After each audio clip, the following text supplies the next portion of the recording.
मौका? तुझे भी चाहिए मौका? इसका मतलब वो तू ही है जिसने बड़े भैया के दिमाग में ये गंदी बातें डाली हैं।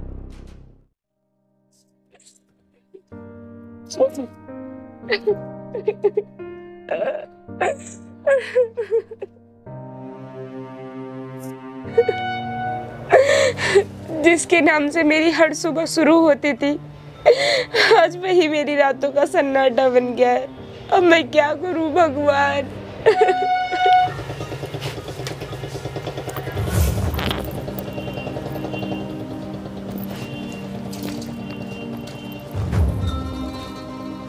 अरे प्रीति, प्रीति। अरे भैया आ गए। हाँ भैया आई।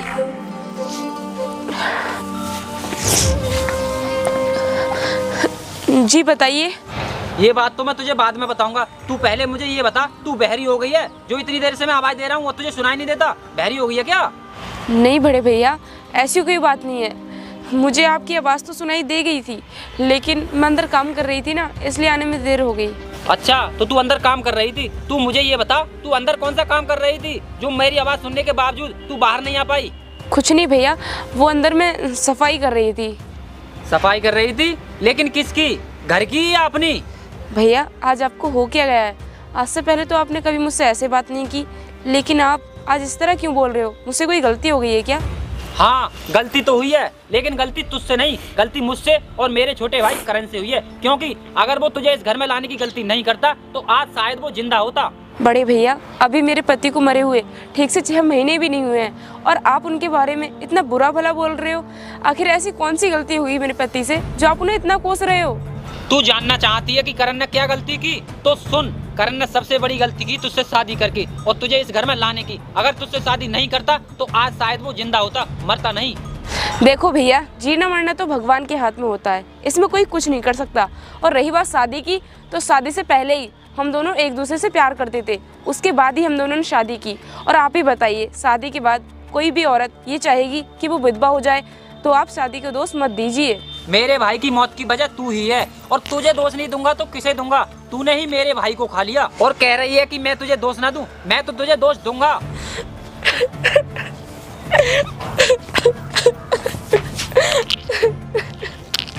हे भगवान, तूने मुझे मौत क्यों नहीं दी? मेरे पति के साथ साथ अगर तू मुझे भी मौत दे देता तो कम से कम मुझे इस दुनिया के ताने तो नहीं सुनने पड़ते।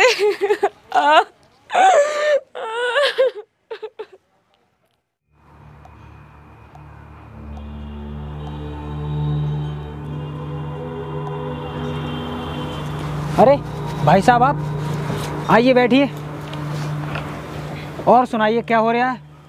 अरे तू फालतू की बकवास मत कर, आज मेरा मूड खराब है बहुत ज्यादा। मूड खराब है? लेकिन क्यों? किसी से झगड़ा हो गया क्या? तू ये सब बात छोड़, तू मेरे संग चला। भैया, मैं आपके साथ जाने को मना थोड़ी ना कर रहा हूँ, लेकिन ये तो बता दो आप जाना कहाँ चाहते हो?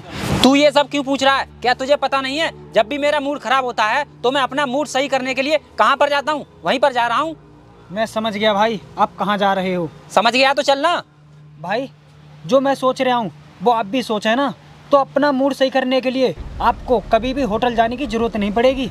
अबे ऐसा क्या सोच रहा है जो मूड सही करने के लिए मुझे होटल नहीं जाना पड़ेगा? जरा मुझे भी तो बता। भाई, मैं आपको बता तो दूंगा, लेकिन आपको मुझसे वादा करना होगा कि आप मेरी बात सुनकर मुझसे नाराज तो नहीं होगे, क्योंकि बात आपके परिवार की है, इसलिए आपको मुझसे वादा करना पड़ेगा। अच्छा ऐसी बात है, चल तो ठीक है, मैं वादा करता हूँ। अब तू जल्दी से बता कि क्या बात है। वादा करते हो तो ठीक है। सुनो भैया, आप ना बहुत बड़ी गलती कर रहे हो। अपनी घर की चीज छोड़कर जो अपना मूड फ्रेश करने के लिए बाहर जाते हो। अगर आप चाहो तो आपका मूड आपके घर ही सही हो सकता है।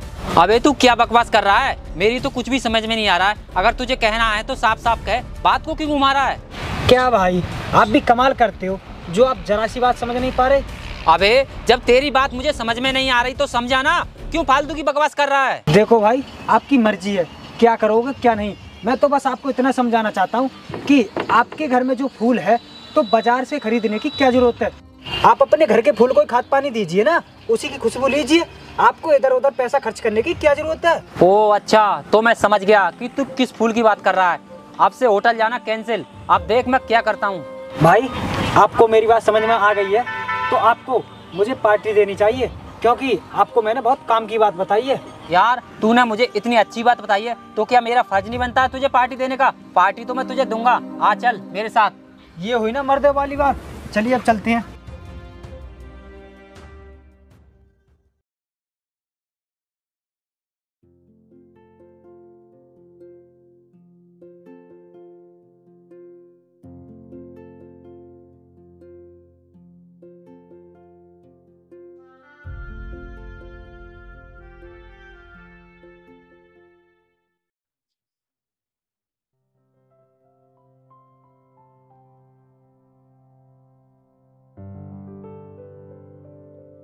अरे घर पर है क्या कोई?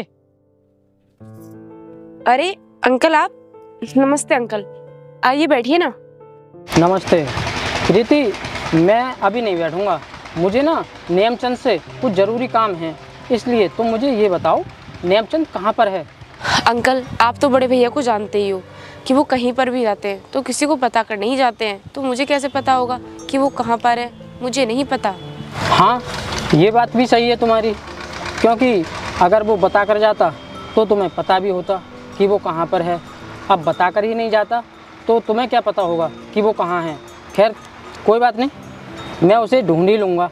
और हाँ, अगर वो घर आ जाए ना तो उससे कह देना कि मैं आया था, ठीक है? ठीक है अंकल, जैसे ही बड़े भैया घर पर आ जाएंगे मैं उन्हें बता दूंगी कि आप आए थे। ठीक है। मुझे पैसे चाहिए, मैं स्कूल जा रहा हूँ। अमर बेटा अभी मेरे पास पैसे नहीं है, तू कल ले लेना। माँ आप कल भी ऐसी कह रही थी। जब मेरे पास पैसे हैं ही नहीं तो मैं तुझे पैसे कहाँ से दूं? क्यों रोज रोज मुझे परेशान करता है पैसे मांग कर? प्रीति, ये तुम किस तरह बात कर रही हो अपनी बेटे से? तुम्हें इसके सामने ऊंची आवाज़ में बात नहीं करनी चाहिए, क्योंकि तुम इसकी माँ हो और माँ होने के नाते तुम्हारा फर्ज है कि तुम अपने बेटे को अच्छे संस्कार दो, ना कि उसके सामने गुस्सा करो। अगर तुम इसके सामने गुस्सा करोगी तो तुम्हारे गुस्से का इस पर बुरा असर भी हो सकता है। इसलिए जो भी अपने बेटे के सामने कहो सोच समझ कर कहो। हाँ अंकल, आप जो भी कह रहे हो बिल्कुल सही कह रहे हो, लेकिन मैं क्या करूँ, मैं भी मजबूर हूँ। मेरे पास पैसे ही नहीं है, और जब पैसे ही नहीं है तो मैं इसे कहाँ से पैसे दे दूँ? और रही गुस्सा करने की बात, तो मैं तो क्या, दुनिया की कोई भी माँ अपने जिगर के टुकड़े पर गुस्सा नहीं करना चाहेगी, लेकिन ये मजबूरी है ना, ये इंसान से कुछ भी करा देती है। प्रीति, मैं समझ सकता हूँ कि तुम कितनी मजबूर हो, लेकिन तुम चिंता मत करो। भगवान ने चाहा तो सब सही हो जाएगा। और अगर कोई ज़रूरत हो कैसी भी मदद की तो मुझे बताना, मैं तुम्हारी मदद ज़रूर करूँगा, ठीक है? अब मैं चलता हूँ। और हाँ बेटे, तू स्कूल जा रहा है ना, तो मेरे साथ ही चल, मैं भी उधर ही जा रहा हूँ। चल आजा। रुको मेरे बेटा,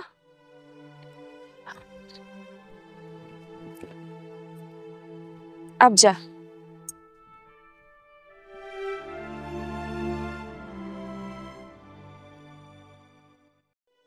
इस दुनिया के लोग कितनी आसानी से कह देते हैं कि तुम चिंता मत करो, भगवान सब सही कर देगा, लेकिन वो ये नहीं जानते कि अगर भगवान को सब कुछ ठीक ही करना होता तो वो मेरी मांग का सिंदूर क्यों मिटाते, क्यों मेरे सुहाग को मुझसे छीन लेते? आखिर क्यों उसको मुझसे छीन लिया जिसके साथ मैंने जिंदगी जीने के सपने देखे थे, जीने मरने की कसमें खाई थी?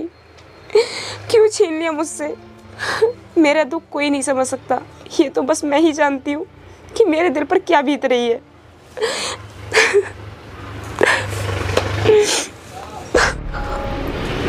आखिर कब तक इस घर में रोना धोना लगा रहेगा?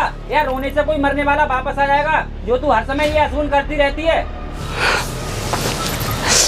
भैया आपको अच्छे से पता है कि मैं क्यों रो रही हूँ, फिर भी आप मेरे रोने को अजगुन बता रहे हो। क्या किसी की याद में रोना अजगुन होता है जो आप ऐसी बातें कर रहे हो? हाँ, ये हर वक्त का रोना अशगुन ही होता है। इसीलिए रोना धोना बंद कर और आगे की सोच कि आगे घर कैसे चलेगा, खाने को खाना और कपड़े पहनने के लिए कहाँ से आएंगे। इसीलिए ये रोना धोना बंद कर, समझी तू?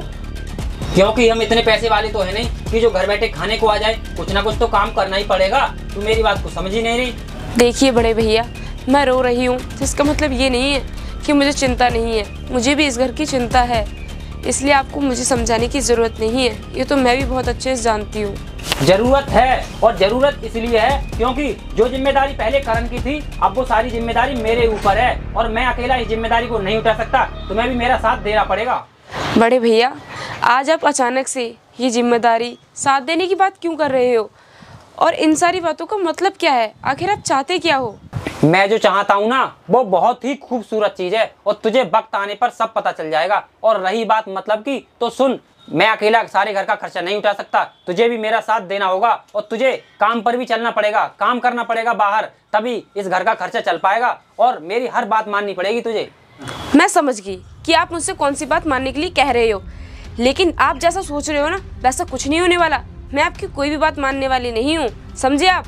तुझे मेरी बात माननी पड़ेगी और जरूर माननी पड़ेगी, क्योंकि मैं तुझे इतना मजबूर कर दूंगा अपनी बात मानने के लिए कि तू जरूर मानेगी। मैं विधवा हूं तो इसका मतलब ये नहीं है कि आप मुझे मजबूर कर दोगे। मैं मजबूर नहीं होने वाली और ना ही आपकी बात मानने तू वाली। मुझसे उलझने की भूल मत कर, वरना पछताएगी, क्योंकि अब इस घर का मुखिया मैं हूँ। मैं जो कहूँगा तुझे करना पड़ेगा, वरना तुझे और तेरे बेटे को इस घर से निकाल दूंगा। इसलिए तुझे जो भी फैसला लेना हो वो खूब सोच समझ कर लेना, कहीं गलत फैसला लेकर अपने बेटे का भविष्य खराब मत कर देना, समझी तू? मैं तुझे अच्छे से समझा रहा हूँ। अब मैं खेत पर जा रहा हूँ और सोच लेना।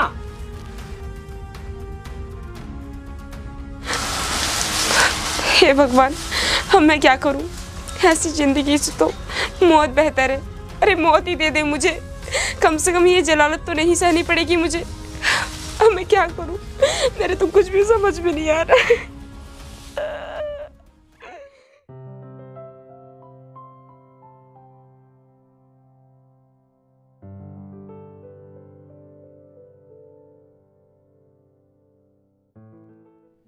अरे भाई वो देख, ये विधवा होकर ऐसे घूम रही है जैसे कि कुछ हुआ ही ना हो। इसे विधवा होने पर जरा भी अफसोस नहीं है कि ये विधवा है। ये तो घूमेगी ही, क्योंकि इसे रोकने वाला कोई नहीं है। अगर इसका पति होता तो वो तो रोकता, लेकिन अब तो ये घूमेगी क्योंकि ये अपनी मनमर्जी करती है ना। बात तो यार तेरी सही है, फिर भी यार बेशर्मी की भी हद होती है। ये एक विधवा है और इसे सोच समझकर घूमना चाहिए। बेशर्मी की हद उसे होती जिसे शर्म होती, इसने तो शर्म ही उतार के रख दी है, तो इसे काय बात की शर्म? सुनो भैया, आप मेरे बारे में इतना उल्टा सीधा क्यों बोल रहे हो? ऐसा हमने क्या बोल दिया जो तुझे इतना बुरा लग गया?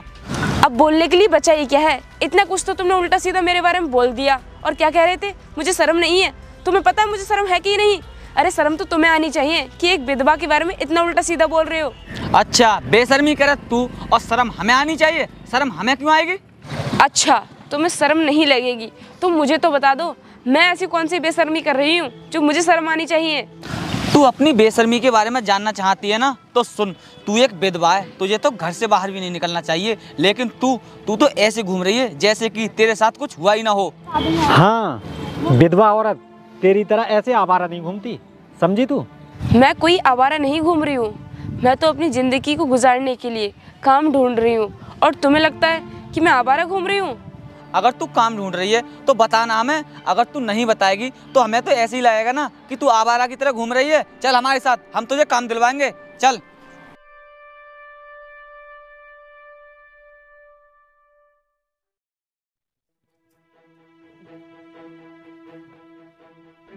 ये तुम मुझे कैसी जगह पर ले आए? बिल्कुल सुनसान सी लग रही है। यहाँ पर मुझे क्या काम मिलेगा? ज्यादा पूछताछ करने की कोशिश मत कर। विधवा को काम मिलना बहुत मुश्किल होता है। जब हम तुझे काम दिलवाएंगे तो तेरी गारंटी भी लेनी पड़ेगी और तेरी जिम्मेदारी भी लेनी पड़ेगी। तो इतना हम तेरे लिए कर रहे हैं तो तू हमारे लिए कुछ नहीं कर सकती? तेरा भी फर्ज बनता है हमारे लिए कुछ करने का। हाँ, हम इसीलिए तो यहाँ पर आए हैं। तू हमें खुश कर दे और हम तुझे काम दिलवा देंगे। और देख, काम की टेंशन मत लेना, काम तो हमारे बाएं हाथ का खेल है। तू बस हमें खुश कर, काम तो ऐसे मान ले तुझे मिल ही जाएगा। मैं अच्छे से समझ गई कि आखिर तुम लोग चाहते क्या हो। तुम मुझ विधवा की मजबूरी का फायदा उठाना चाहते हो, लेकिन ऐसा कभी नहीं होगा। तुम अपना काम अपने पास रखो, मुझे नहीं है तुम्हारे काम की जरूरत। मैं जा रही हूँ यहाँ से। ए रुक जरा, तू जाने को कह रही है और हम तुझे जाने देंगे? ऐसा कभी नहीं हो सकता। देख कह रहे हो, पकड़ो इसे। छोड़ो मुझे, छोड़ो।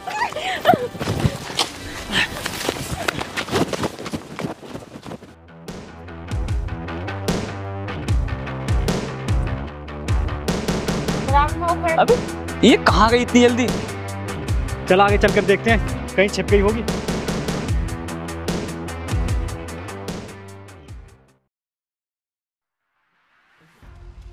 अरे भाई, बात बनी या नहीं? अरे बात कहाँ बनी भाई, वो मेरी बात ही नहीं मान रही है। भाई अब आपको एक बात बताऊं जी। जब सीधी उंगली से घी नहीं निकलता है ना, तो उंगली टेढ़ी करनी पड़ती है। तू बिल्कुल सही कह रहा है, अब मैं उंगली टेढ़ी करूंगा। हाँ तो करो ना उंगली टेढ़ी, कब करोगे? तू यहीं रोक, अब मैं देख इसके साथ क्या करता हूँ।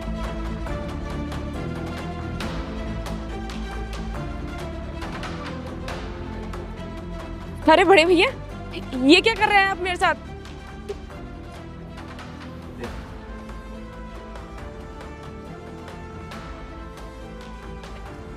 भैया, मैंने आपको हमेशा बड़े भैया की नज़र से ही देखा है और आप मेरे साथ इतनी गंदी हरकत कर रहे हो, मुझे आपसे ये उम्मीद नहीं थी। अरे मैं कुछ गलत नहीं कर रहा, मैं तो तुझे सहारा देना चाहता हूँ। आखिर कब तक तू इस विधवा की जिंदगी में जीती रहेगी? देखिए बड़े भैया, मैं आपको आखिरी बार बता रही हूँ, पहले मेरे दिल में करण था और अब उसकी यादें।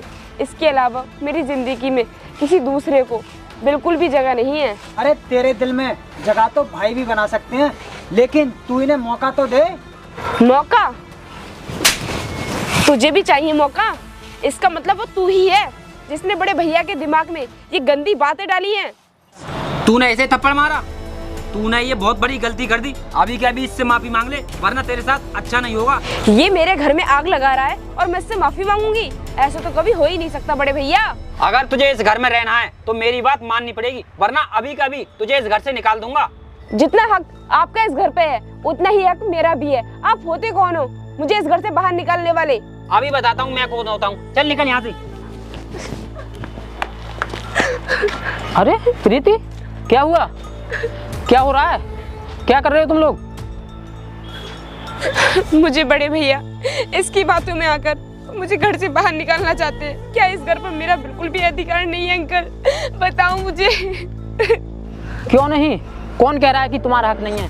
तुम्हारा इस घर पर उतना ही हक है जितना कि इस नेमचंद का है, समझे? नेमचंद, तुम्हें शर्म आनी चाहिए। ये तुम्हारे छोटे भाई की पत्नी है, इसके लिए तुम्हें अपनी बहन की तरह रखना चाहिए, ना कि इस पर बुरी नजर डालना चाहिए, समझे तुम? गैर तो मेरी मजबूरी का फायदा उठाना चाहते ही हैं, लेकिन अब अपने भी मेरी मजबूरी का फायदा उठाना चाहते हैं। अब इससे ज्यादा शर्म की बात मेरे लिए और क्या ही हो सकती है? शर्म की बात तो है प्रीति, लेकिन वो बात तुम्हारे लिए नहीं, इनके लिए होनी चाहिए। ये इनकी जिम्मेदारी है कि तुझे इस घर में कैसे रखना है, क्या करना है, किस तरह तेरा खर्चा पानी निकालना है, तेरे बच्चे को कैसे पढ़ाना लिखाना है, उसका भविष्य सुनहरा कैसा बनाना है, ये सब इनकी जिम्मेदारी है। इन्हें निभानी चाहिए अपनी जिम्मेदारी। आपने समय पर आकर मुझे बहुत बड़ा पाप करने से बचा लिया, वरना आज मैं इसे अपने घर से निकाल देता तो जिंदगी में मुझे भगवान कभी भी माफ नहीं करता। तुम्हें अपनी गलती का एहसास हो गया, ये बहुत बड़ी बात है, वरना आज के ज़माने में कौन अपनी गलती मानता है? तुम अपनी गलती मान रहे हो, ये वाकई बड़ी बात है। अब तुम इसकी जिम्मेदारी और इसके बच्चे की जिम्मेदारी तुम निभाओगे, तुम ही इनकी देखभाल करोगे और प्रेम से रहोगे, ठीक है? ठीक है प्रीति, तुम अंदर जाओ और मैं भी चलता हूँ, ठीक है? ठीक है ठीक है।